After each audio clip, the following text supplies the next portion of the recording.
Hello, everyone, and welcome back to Casting Seeds. I'm Savannah, your host. Jeremiah, your co-host. And you're listening to the only holistic health podcast that uses God's singular truth to give you individualized discernment. Welcome back to Biblical Herbs. We're in 1st and 2nd Samuel today. Yeah. I realize we haven't really talked about the books, so I think starting now, we'll just give a little summary of each book that we go over. So right now we're going over 1st and 2nd. So 1st Samuel. The story kicks off with Samuel, who grows up to be Israel's last judge and an important prophet. The people decide they want a king, so Samuel picks Saul. Saul starts out great, but messes up and falls out of favor with the Lord. Meanwhile, a young guy named David comes along, takes down Goliath, and starts getting a lot of attention, which makes Saul super jealous, leads to a bunch of drama between them. And then 2nd Samuel, after Saul dies, David becomes king, first over Judah, then over all of Israel. He pulls the tribes together and makes Jerusalem the capital. David's a strong leader, but his personal life gets complicated. Mm-hmm. He has an affair with Bathsheba, which leads to a lot of family issues and even rebellion by his own son. Despite all that, David holds on to the throne and sets up a dynasty that will last forever. Right. And also leads to the Lord and his lineage. Yeah, it's all gifted by the Lord. We just wanted to do a little opener because we realized that would probably be wise for people who either haven't read these books that are Christian or who are non-Christian and who are listening to this. They should probably hear what the base is of all of this. And now I feel bad that we didn't do that through literally Genesis until now, but yeah, maybe we're learning. Yeah. But so where do you want to start, love? Well, I think, so Jeremiah and I'm going to give a list, say the list of herbs that we're going through today. Okay. So raisins is the first one. I know we've talked about grapes, but now we're going to talk about raisins. Pomegranates, tamarisk, did I say that correctly? Yeah. Tamarisk. The next one is wheat, barley, lentils. Basically, it's kind of doing all the grains. We're going to actually get into that today. Mulberry trees, and then turbinith tree. Yeah, I didn't know what that was. I didn't even know what tamarisk was. I don't either. I didn't know what these were either. Yeah. So it's fun because I feel like I'm learning. Well, Jeremiah and I are both learning biblical things, and we're also learning things with you guys when it comes to herbs and God's creation. So let's get. Oh, really quickly, to give a little family life update before we get into this. And this will be really fast. Okay. Jeremiah and I are reorganizing our whole house right now because we have a special surprise for something exciting that's happening, that we're changing our office/guest room into something else. I'm not going to say because it will be exciting to say when it happens in a month or so. The other thing, and so please be praying for that because that's going to be a new adventure. The second thing is with the Candida. A lot of people have mentioned that over the past few episodes that they've heard a difference in my voice and yours. Oh. That we sound less nasally and less congested, and Makes sense. they wouldn't have known that. Yeah. Until they started comparing and hearing us. That's fun. Yeah. So thank you for noticing that, everybody. I know. Wow. Yeah. I would have never noticed. I know. So I thought that was really interesting. And to answer another question, yes, I am writing out everything that we're doing. I'm going to write out a separate little leaflet on how to just check in with your body and how to do any type of detox or cleanse. And then there's another thing that's going to come out, and these will all you'll be able to download them online, on what we did specifically for Candida. Okay? Cool. Yeah. All right. So we want to give a shout out to some homies that we've already mentioned in the past. Oh, I was like, what are you going at? It's the herbs that we've already mentioned that are then again mentioned again in 1st and 2nd Samuel. So the first one is fields, vineyards, and olive groves. The next one is honey, The one after that is sheep, oxen, and calves. So again, more meat. I feel like honey is mentioned very consistently. It's like you want to talk about biblical herbs, honey for days. And then the next one is a fattened calf, flour, and unleavened bread, which I think we kind of went over. We touched most of that. I mean, a fattened cow, it's a fat baby cow. Oh, fattened calf, yeah. Yeah. But all of those verses and where they are in 1st and 2nd Samuel are, which I think these are actually all 1st Samuel. Yeah. They will be in the show notes, which I have question. The show notes pop up on all of the podcasts, right? Yes. For Apple, Spotify, all those things? Yes. Even YouTube? Yeah. Oh, okay. So you guys don't have to go to Casting Seeds website for that. No. Okay, sweet. Well, that makes me feel better. So if you guys want those references, they'll be there for you. Also, all of the extra references, as you guys know, are going to be there. And a little shout out. My store is doing so well on Amazon. So many people are using it and they love all the references as well. They love all the research that I've done and that they know it's a safe space to be able to go to. So remember that you can check out holistic_wife on Amazon, which is under holistic.co. And that's kind of a new rebrand that we're going to. Anyway, let's get into 1st Samuel and into raisins, which I'm really excited about. Yeah, raisins is actually mentioned in 1st Samuel and 2nd Samuel. Really? Yeah. Oh, yeah, it is. So these are the verses. 1st Samuel 25:18, 2nd Samuel 16:1 and 2, and then 2nd Samuel 6:19. Yeah. Jeremiah, do you want to start with the first verse? Oh, yeah. Let's see. Then Abigail made haste and took 200 loaves of bread, 2 skins of wine. Skins of wine? Oh, what does that even mean? I gotta look that up. Skins of... What? Like grape skins. Like, oh, no. What? I think it's skins like when they held in the animal skin. Oh, yeah, flask. Yeah. Ah. Like a travel jug. Yeah. Probably a bladder. They normally used animal bladders. 5 sheeps already dressed. They put clothes on sheep. 5 C's, I don't know what that is, of roasted grain, 100 clusters of raisins, and 200 cakes of fig, and loaded them onto the donkey. Well, I guess That's 1 Samuel 25. There's another shout out there. We already did figs too. Figs is in the figs, sheep, and wine and bread. Yep. Well, wine counts as when we did grapes. Okay, 2 Samuel 16:1 through 2. When David was a little past the top of the mountain, there was Ziba, the servant of Mephibosheth. Oh, no, I didn't think about doing this for Old Testament names. Anyway, who met him with a couple of saddle donkeys, and on them 200 loaves of bread, 100 clusters of raisins, 100 summer fruits. Oh, yum. And skin of wine again. Yeah. The king said to Ziba, "What do you mean to do with these?" So Ziba said, "The donkeys are for the king's household to ride on. The bread and summer fruit are for the young men to eat, and the wine for those who are faint in the wilderness to drink." 2 Samuel 6:19. Then he distributed among all of the people, among the whole multitude of Israel, both the women and men, to everyone a loaf of bread, a piece of meat, and a cake of raisin. So all people departed, everyone to his house. You hate raisins and anything. I'm not a fan of raisin. And you're Israeli.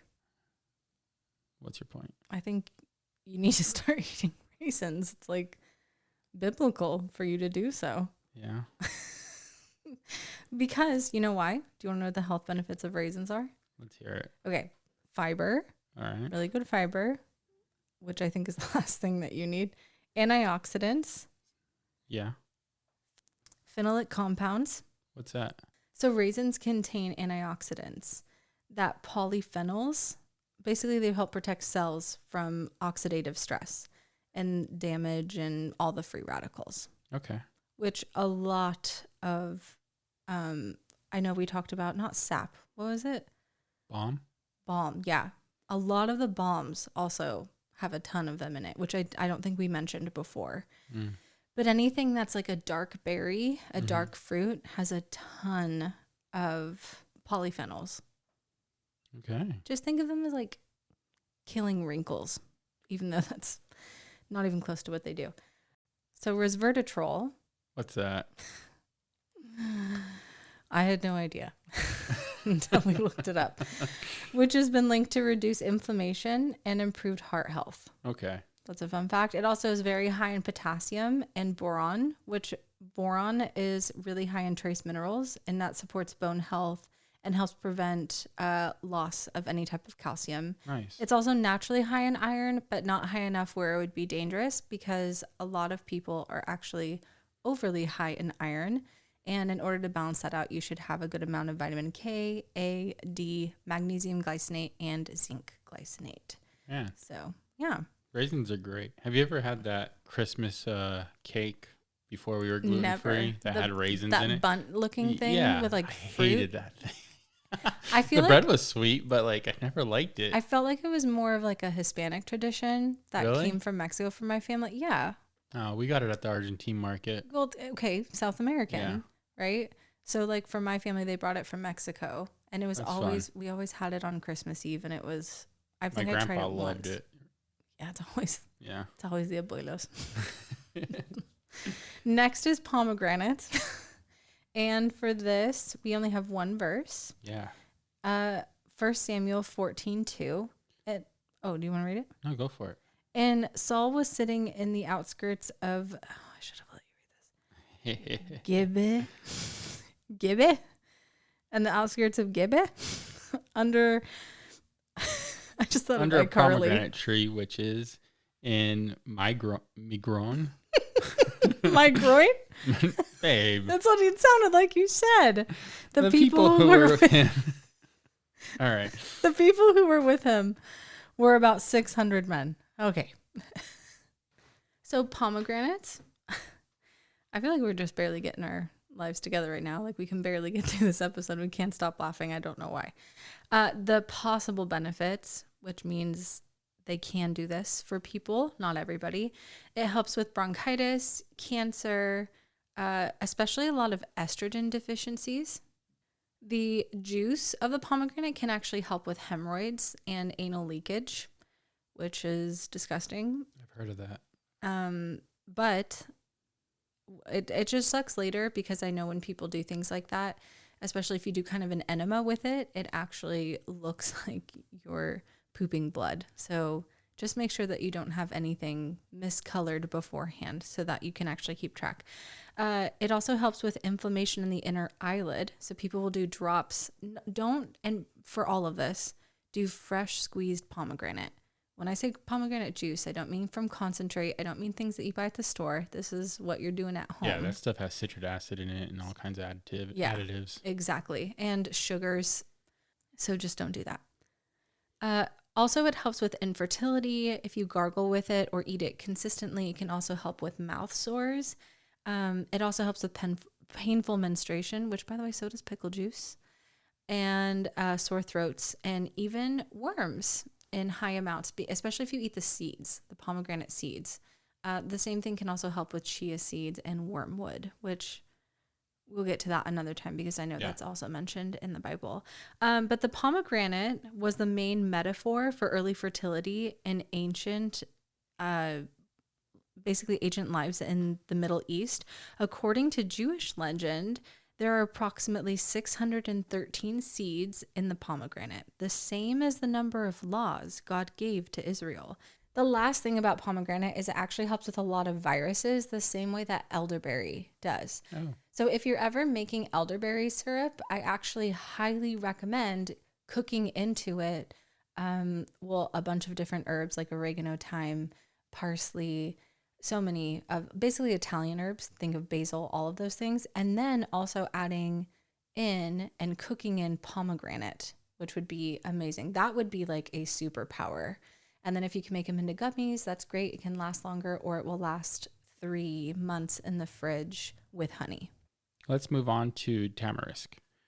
1 Samuel chapter 22, verse 6. When Saul heard that David and the men who were with him had been discovered, now Saul was staying in Gibeah under a tamarisk tree in Ramah. Ramah. I don't know where I got that G from. Ramah. With his spear in his hand and all his servants standing about him. What do you got for us on that?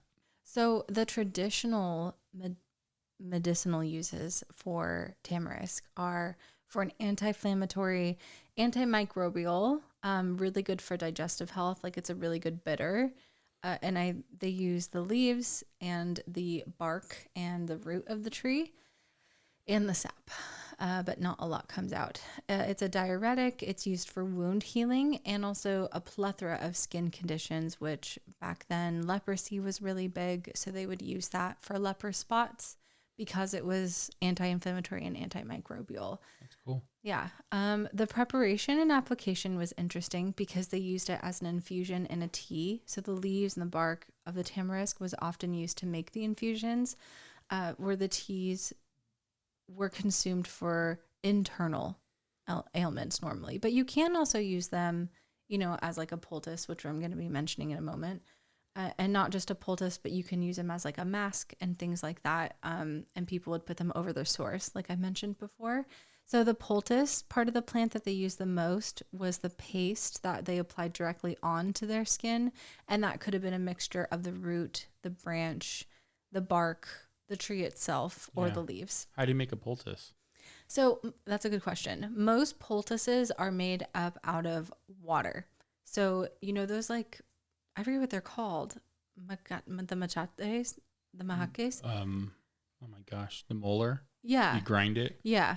But like so they would obviously have them out of stone or sometimes out of wood because it was lighter to carry back then.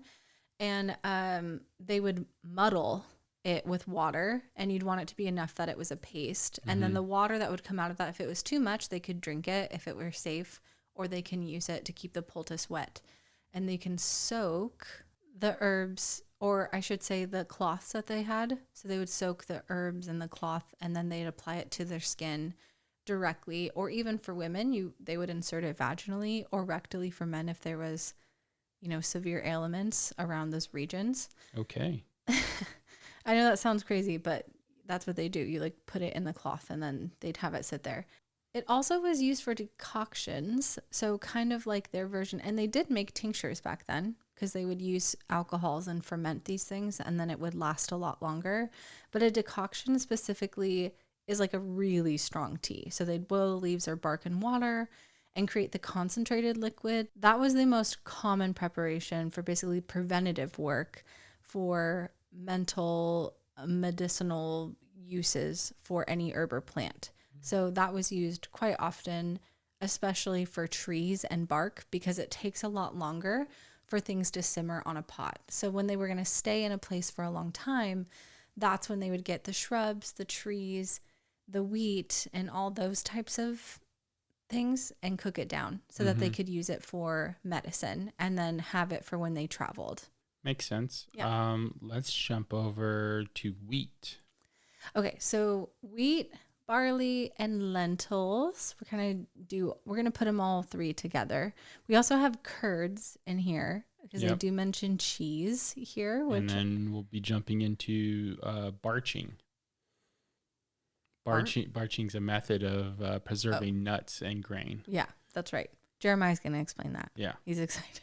I was like, what? So 2 Samuel 17:28-29 brought beds and basins, earthen vessels and wheat, barley and flour, parched grain and beans, lentils and parched seeds, honey and curds, sheep and cheese of the herd for David and the people who were with him to eat. For they said, the people are hungry and weary and thirsty in the wilderness.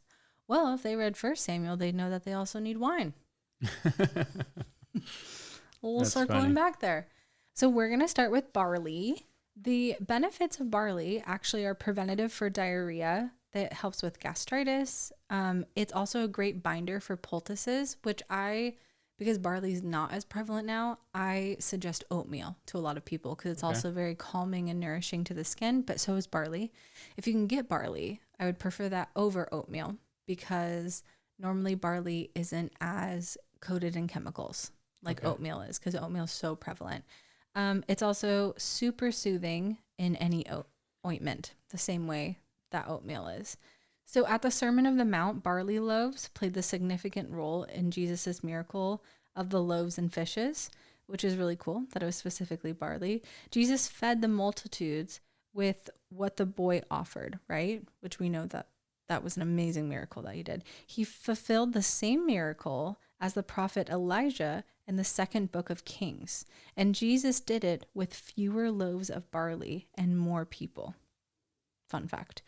So barley was really important also to the people of Israel, especially throughout the biblical period, but in droughts specifically. So when we were talking about Pharaoh and Joseph, that's what they were storing for the 7 years to prepare for the drought. They had tons of barley because barley is able to survive extreme heat and droughts and any other type of gnarly terrain. And it also ripens in a shorter season than wheat.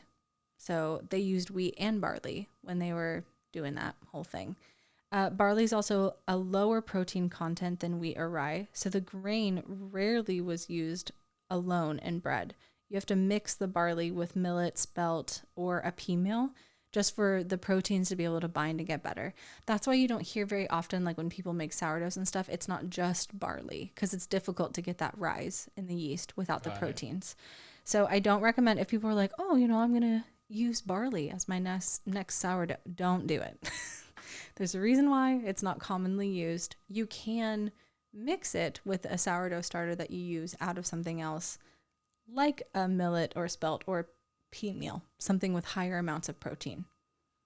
But barley is very high in vitamin E, B6, and B2, and folic acid, which is great for pregnancy. So if you want to find a healthier version of wheat and like maybe make barley pancakes instead, especially if you're pregnant or trying to get pregnant. So it's a fun fact about barley. Next up, we have lentils. I've never liked lentils, by the way. Which we missed this one in Genesis. We probably did, actually. Genesis. We did. Genesis 25:34, when Jacob gave Esau the bread and lentil stew, and he ate and drank and rose and went in his way, and Esau despised his birthright. Yeah. That's an important one. That's okay. We're learning on this podcast. So the benefits for lentils, it actually helps with what I have, which is spinal bifida, from an extreme case to a less extreme case.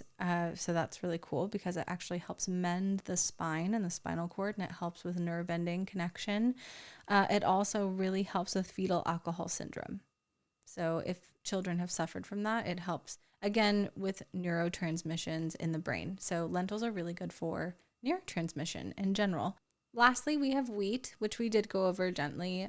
Deuteronomy 8:7-8 mentions wheat, which we did mention before. But the possible benefits of a good, healthy wheat, probably not the wheat that you can get in America, it does help. It's a really strong anti-inflammatory, so it helps with cancer. It helps with diverticulitis, arthritis, and even heart disease, especially if it's fermented properly. If it's not fermented, it's less likely to help these things, especially, just don't use bleached wheat flour. But wheat is one of the 7 plants God promised the Israelites when they reached the promised land. So wheat does have significance when it comes to the overall rights of Israel and who they are and the significance of who God is. Wheat's used when he talks about unleavened bread. God uses it significantly over and over again to compare to who he is as the bread of life, which we did talk about in earlier episodes as well. Wheat starch was used commonly back then as an emollient, which wheat germ is an oil that's pressed together from the kernel and from the wheat berry. So it was actually used as a medicinal herb all the time. But it's funny because I think normally when we hear wheat now, especially you and I, we're more gluten-free. Yeah. I think wheat gets a bad rep. Yeah. I didn't even know there was a berry. Yeah. It's crazy. I gotta look up more about the more about old wheat. Well, also too, it's used constantly in parables, like separating the wheat from the chaff Yeah, I know that. and stuff like that. So wheat really did have a significance, and I honestly think that's why it became so popular into modern day, because the Bible talked about it so much. So this is actually a prime example of how people took one herb that was mentioned consistently throughout the Bible and put a weird emphasis on it and made it as if it was holier or better than the rest, and overpopularized it, and then humans have ruined it over That's time. true, yeah. So wheat is a prime example. Prime. And that's why we kind of wanted to mention it today, because I think people look at wheat and they overlook it quite often. And wheat itself actually was amazing even for creating hydration in the throat, kind of like silky oat. That's what it is. Silky oat is very comparable to wheat, where once you dip it in water, it's very hydrating. It also can absorb a lot as well. There's just so many great things that you can use for wheat. And it's also really easy to store and really easy to grow. And it has a very high protein content compared to a lot of other barleys and, breads and things like that. Again, when it's grown properly. So, yeah. All of these things are also used in general to help. Sometimes, like we're going to talk about curds, when the cheese curds wouldn't form properly or when they started to fall apart, they would use wheat, lentils, barley, these types of things to help hold it together. Interesting. For emulsification. Yeah. So it was also used as a type of glue and other practical uses as well. But honey, I want to know what this whole nut thing is that you're really excited to talk about. Parching. Parching is roasted or heated until they become dry and slightly crisp. Now this is done to nuts and grains, and so like wheat and stuff so to preserve it, they would cook it over high temperatures until kind of like granola. Granola, yeah, yeah, exactly. Jeremiah and then you're able to eat it. He loves my homemade granola. So like it does like a flavor enhancement where the flavors come out of the grains and seeds, giving them a more toasted or nutty taste. It also improves the digestibility of it, because when it's cooked, then your body will process the grain and seed easier, and it'll just break down in your stomach. It'll be a starch and a protein. So it's easier for your body to digest in general. Yeah. Wow. Yeah. No wonder I like granola so much. And then, like I said, it just extends the shelf life a lot. And what about curds? I am not a curds fan. Wisconsin. I've never had cheese curds, but I want to go to Wisconsin just to have them. But apparently Wisconsin stole it from the Bible. So I had no idea.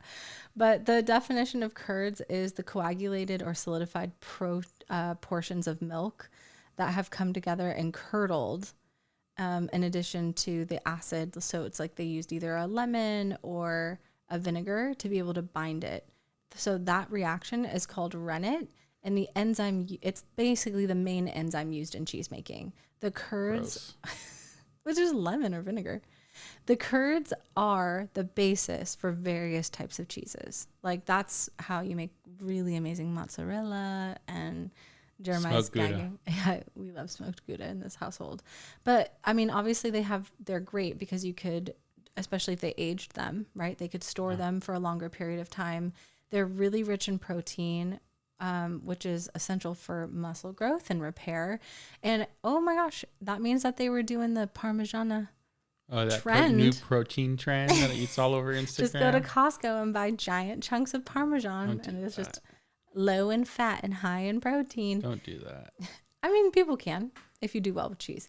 It's higher in calcium, which calcium isn't just important for bone health. It's probably one of the least important things for bone health. Calcium is actually more important for your blood and for stem cells, for like vitamin A.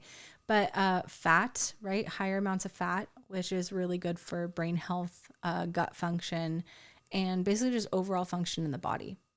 Fun. So cheese and wine. Jesus loved it. I'll eat the after product. I'm not trying anything in between. We should make our own cheese. No. Oh, okay. I maybe. Why'd you say no right away? Just like if you wanted to stop in the middle and just eat curd. No. No.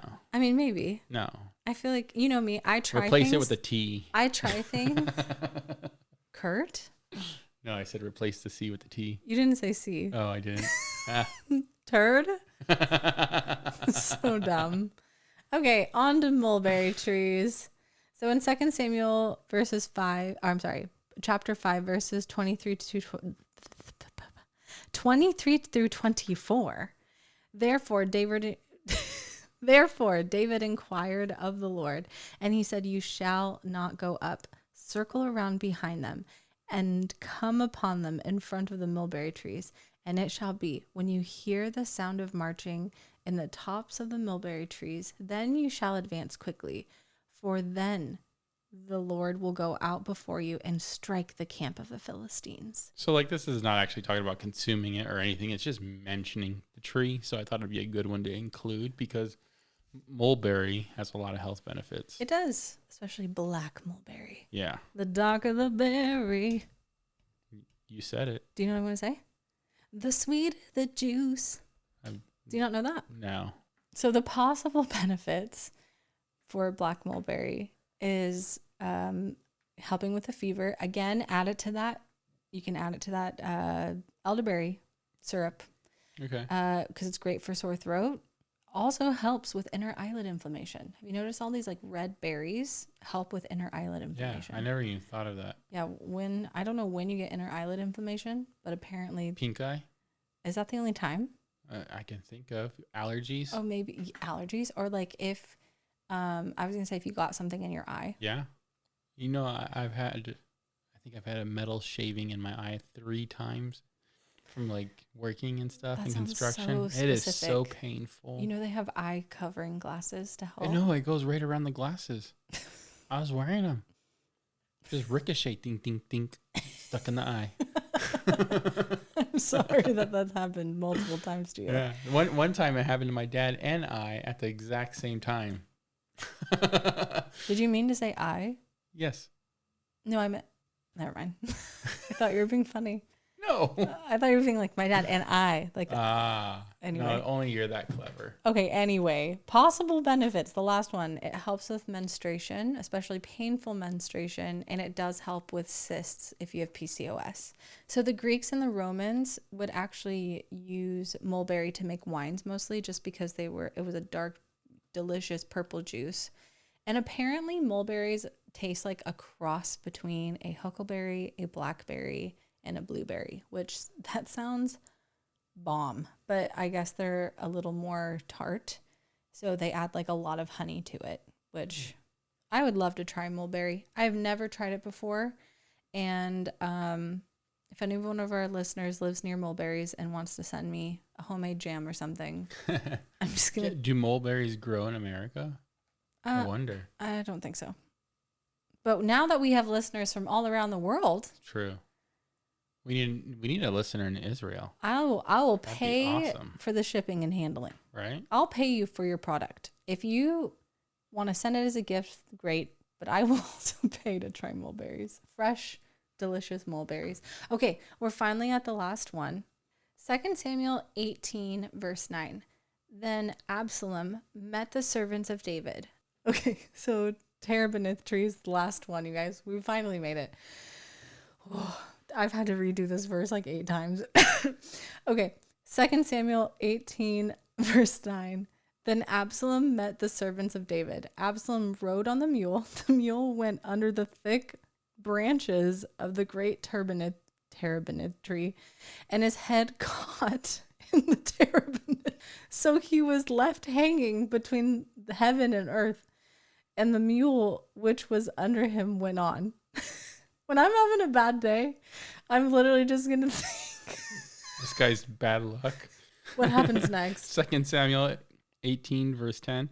Now a certain man saw it and told Joab and said, I just saw Absalom hanging in a terebinth tree. He got ratted on. He didn't. No chance. Wait, did he die? Well, he could have. I don't know. I need to actually read this chapter because now I need to know. But sorry, this just made me laugh so hard because I feel like this is something that would happen to me. Don't go horseback riding with Savannah. A donkey riding. Or donkey. Wow, it's even shorter. I know. This tree is low. But anyway, if you guys are wondering what the benefits of this tree is besides hanging from it. Sturdy tree. Okay, so the resin was often dissolved into water or even in alcohol to create tinctures, which I think is really cool. Yeah. And then it was applied topically, used in ointments or poultices. So they use this to actually help with all of the other fruits and veggies and herbs and grains in the Bible, which I love. Inhaling the vapors from burning resin or essential oil was often a common method also for this tree for treating respiratory issues. That's cool. So, I think people think of like Native Americans burning herbs in the hut, which is amazing for when they did it, especially in a teepee. That's why they did a teepee, so the herbs would rise. When they did that, fun fact, smoke and alcohol are the two fastest ways to get an herb to affect your blood-brain barrier. So alcohol, when it dissolves, especially if it's a higher content on the lips, and I should say the gums specifically, but when it dissolves, it hits the blood faster, so it's able to bring the nutrients faster. And then the smoke is the fastest because it goes in through the nostrils and it hits you immediately and absorbs directly into the bloodstream without having to have that dissolving process. So it's cool to see that it was done way before even Native Americans did it. Yeah. So the modern interest in it, so today, it's used in interest for potential benefits in general. They use the resin, which is antimicrobial, anti-inflammatory. It's a great antioxidant. However, while traditional uses were well documented, scientific research now is kind of ongoing because they haven't fully, been able to determine the dosages and of the applications. But it is a strong anti-inflammatory, and it's also known as an analgesic, which is a huge pain reliever. So strong anti-inflammatories are also always think of them as strong pain relievers. Cool. The terebinth tree's resin, because it helps with anti-inflammatory properties, that means it helps with things like arthritis, rheumatoid arthritis, muscle pain in general, central nervous system relaxant. It also helps reduce swelling because it's an anti-inflammatory. Because it's antimicrobial properties as well, the same as like lavender, you can use it as a disinfectant. Cool. It also would help with respiratory health, which I mentioned before. It's a digestive aid because all of these are a type of bitter. It also would help with skin care. So especially if you have like an open sore wound, a lot of salves and trees, basically a lot of trees help with skincare in general. Yeah. But then because it helps with skincare and it's antibacterial and antimicrobial, it's always going to be good for oral health. Interesting. So they would normally mix something like this, like the sap or the resin from this tree, and then they'd mix it with like a type of oil, which back then would probably be more of an olive oil. Now I know people use coconut oil more, but olive oil is also great. But coconut oil specifically is antibacterial, and it also helps get rid of yeast. So yeah. It's a drying plant. That's cool. Yeah, it is. It does help with drying. But yeah, I mean, those are all the herbs. 1st and 2nd Samuel. I think this is, besides Genesis, the smallest amount of books we've done, right? Yes. Okay, yeah. But I feel like we still had a good amount of herbs that we learned from these books. I love 1st and 2nd Samuel. I feel like they're very practical, and it also reminds me that if God loved David, man, he can love me. David loved God. David did love God. He was his warrior. Yeah, and that was the difference between Saul and David too, because I never understood why God forgave David for all of the. Or I'm sorry, Daniel. I've been saying David. Oh wait, no, David. Yeah, why God forgave David over and over again for his constant lust in his heart for everything except for the Lord. Yeah.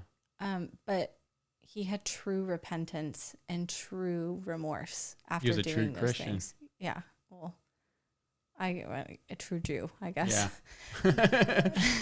But where Samuel didn't. Yeah. Which is, or I should say Samuel did, but Saul especially didn't.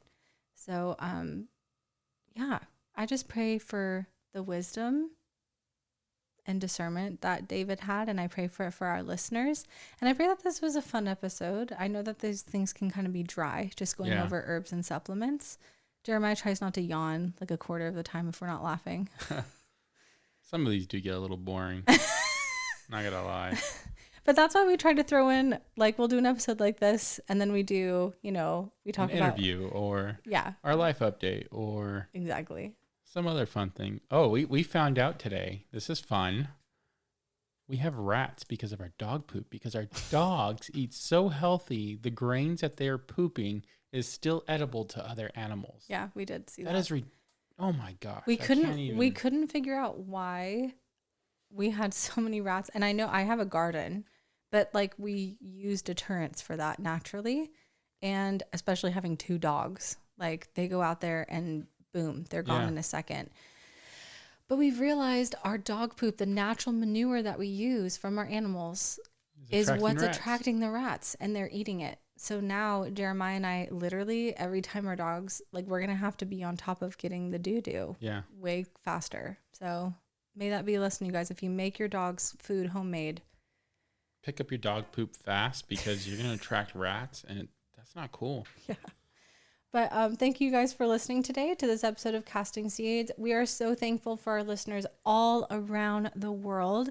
I can't believe that we're on our 31st episode. This is amazing. This is amazing. And also, you guys, I'm going to put in a personal prayer request. I know my mom's going to kill me, but I don't really care. My mom was diagnosed with cancer in January, and it is a rare form of thyroid cancer. It is genetic. My sister and I are predisposed.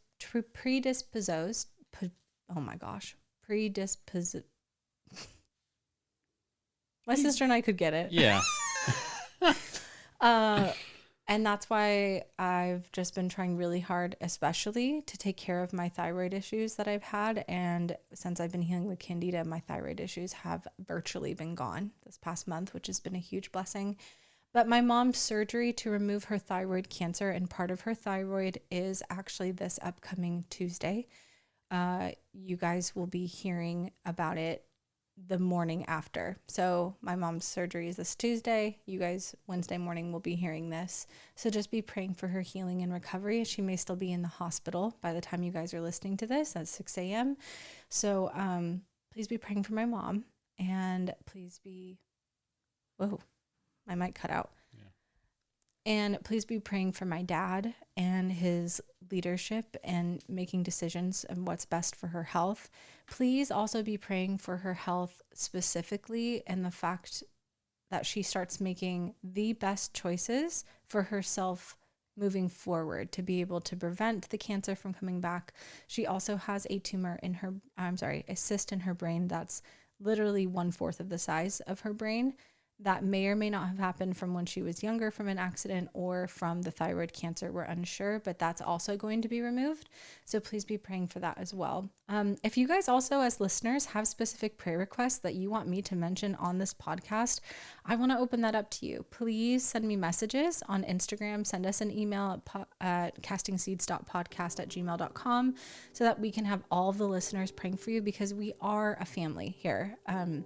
For Casting Seeds and at holistic.co, and I will be opening up on that website when it is fully launched for you guys to be able to send in prayer requests specifically, and just have a place where you guys can mention things and ask questions without having to DM me and me possibly miss it, because I get so many DMs through Facebook and Instagram, which don't hesitate to add me on Facebook, Savannah Scagliotti. And I'm just so thankful that you guys have been going on this journey with us. Don't forget to like, share, and subscribe, and we'll be seeing you soon. Keep casting seeds. God bless everyone. We hope you enjoyed learning how to cultivate God's creation from a biblical perspective. Holistic health is to prioritize whole person wellness through Christ. Like and comment on what topics we're casting seeds or casting pearls. If you found this information provided useful, subscribe to our podcast for future updates, leave a review to help us improve, and share this episode. We would like to remind you before we leave that perfect health cannot be attained in this world. Only spiritual salvation through sanctification and repentance to God and turning away from sin will give you a perfect body in the kingdom come. Nourish yourself in the Word. in prayer, and in biblical fellowship daily. Thank you for joining us today, and a special thank you to our listeners for making this podcast possible. Always praying. Keep casting seeds.